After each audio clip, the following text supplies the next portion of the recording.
दिन भर करेल मार धर लड़ाई, जेल के हवा कबो पड़ जाई खाई।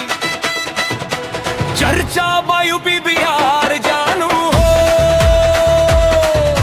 रुके ना हमार मार धार जानू हो। डरे हमसे सारा थानेदार जानू हो, कवन मई के लाल करी गिरफ्तार जानू हो। हमारे नामे से कांपे चौक चौरा, देखे जवानों करे मुंह पर ताला। या चाल हमारे तेज नजर बनी बा, एरिया में सगरी कहानी नहीं का। सुन जानू अब तक तू जान ले, हमरा आगे खाली तू मान ले। शहर में गूंजे हमारे नाम, एक इशारा सब हो जाए तमाम। चर्चा यूपी बिहार जानू हो, रुके ना हमार रफ्तार जानू हो।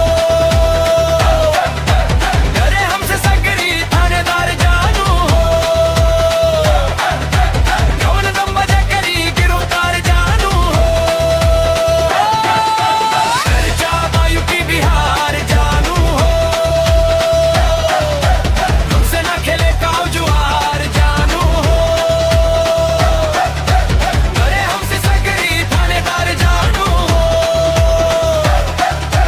कौन दम बजे करी गिरफ्तार जानू हो।